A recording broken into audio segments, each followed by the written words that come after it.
One. All right, everyone. So if you just want to follow along with your notes and fill in the blanks as we make our way through, I just want to go over quickly some of the opening events at the beginning of the French Revolution. So a lot of historians will date the beginning of the French Revolution, like the American Revolution and a lot of other revolutions, to different events or people. But what's most commonly accepted, at least as a very important turning point, was the storming of the Bastille in July of 1789. So, because of what came to be known as the quote unquote Great Fear, there was a great deal of rumors that were being unleashed and spread quickly throughout the population. And they were at the top level of society in the first estate, as well as the bottom level of society in the third estate, both having a mutual fear and distrust of the other.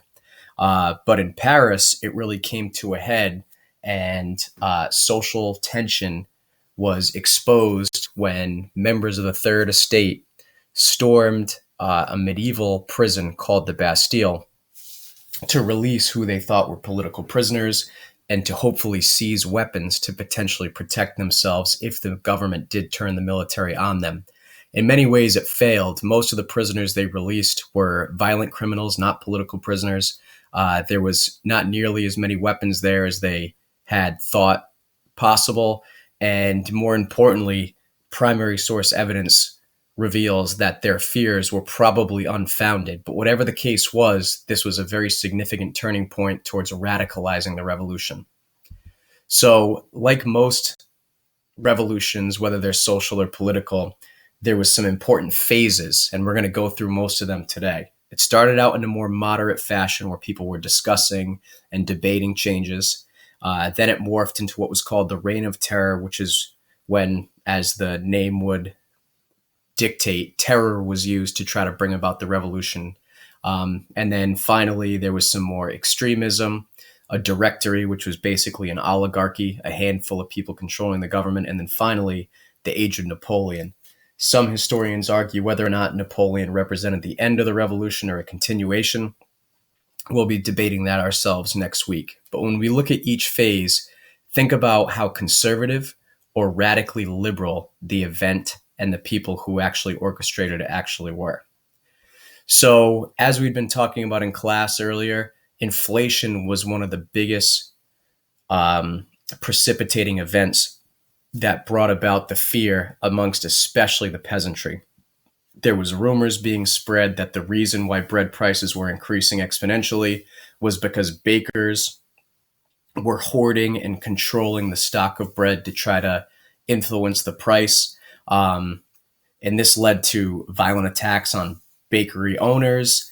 It led to people ultimately marching and protesting on the government, which ultimately led to the one that's most famous when farming women, especially, marched on the palace where Marie Antoinette was. And that's where she supposedly said, "Let them eat cake," which again is almost certainly false, but reveals her disconnect with the people. So we looked at this seal in class last week, but the most important thing to follow along here, if you didn't get these notes, is that the National Assembly became essentially the official government with the monarchy removed. They outlawed feudalism, which we discussed last week and you guys studied in middle school. That was the quote unquote old regime. They adopted the Declaration of Rights of Man and Citizen. That's what that acronym is there. And that was essentially kind of a plagiarized version of the American Declaration of Independence and also a little bit of our Bill of Rights added onto the Constitution. They were very much influenced by those ideas. They adopted the three-word motto where they were going to bring about liberty, equality, and fraternity, and ultimately tore down some of the old institutions outside of the government, including the church, seizing all of their property. And you see that happen a lot with political revolutions that happened um, during the Russian Revolution, most famously, even during the Chinese Revolution in the 20th century, the Chinese Communist Revolution, not the Catholic Church, of course, but some of the old institutional religions and cultural traditions that have been used for centuries. So Marie Antoinette became, I would call her a scapegoat for a lot of the problems that France was experiencing. The people noticed a huge government deficit, which was impacting their daily lives with prices of food and individual taxing practices. So, because Marie Antoinette earned this reputation for spending lavishly, this famously is a dramatization of what supposedly she had one of her hairdressers do in outfitting her hair into a sailboat. But along those lines, that was the type of thing that she earned a reputation for. Furthermore, she had a difficult time producing a male heir over her first couple years. When the women marched on Versailles, it brought about an important social change because the king and the queen moved from Versailles back to Paris in order to be closer to the people. They thought that being in proximity to the people might lead there to be a better physical connection and therefore a better emotional connection, and perhaps allow them to keep some control and roll back some of the radicalness that was starting to take place across France. So here's a graphic depiction of the women marching on the palace at Versailles. Notice a lot of weapons that are kind of ad hoc. Most of those would probably be associated with farming or some other practices. You could skip these notes, skip this video, excuse me, and these questions. We'll try to do those in class. But the important thing here to also note is that within the revolution, there was a competition amongst factions. So these are different groups competing for power.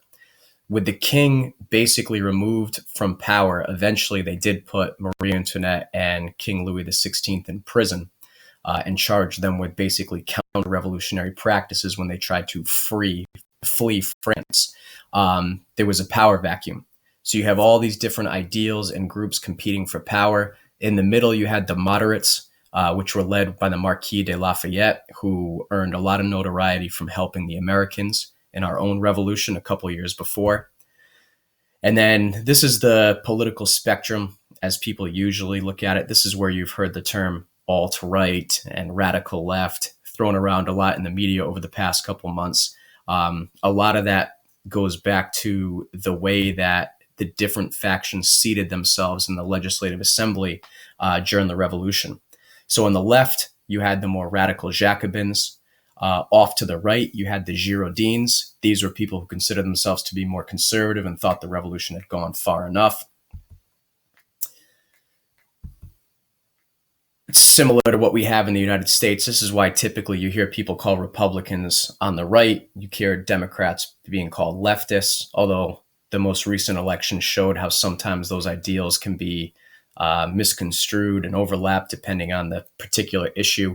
But we generally adopt those terms from the French Revolution, and that's why they're used so easily.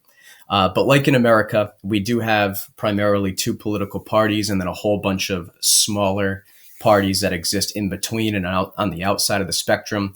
The same was true in France. You had groups like the Sans-Culottes, who actually took the name from the type of clothes they generally wore. But the most important and famous during the radical period were the Jacobins. So two of the most important people you need to know are Jean-Paul Marat. This was a guy as a Jacobin who ran a newspaper where basically he listed daily people who could be considered enemies of the revolution. Ultimately, he was killed by a Girondin who came and visited him in his bathtub while he was soaking. He had a rare skin condition that caused him to take baths for hours upon hours each day in oatmeal. But ironically, his killing by the opposite political party actually turned him into a martyr, and it led to a further radicalization of the Jacobin cause.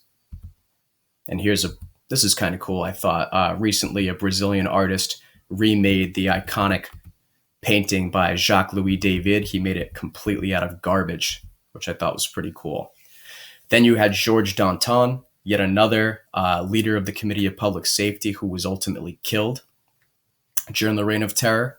He was one of the most powerful voices for social change, but ultimately he was accused of being too lenient towards counter-revolutionaries. And this is a big tendency in revolutions. Once they get started, the radical factions tend to pull the main revolutionary group further and further and further to the outside. So people who are left as more politically moderate often end up killed and sometimes just removed from power.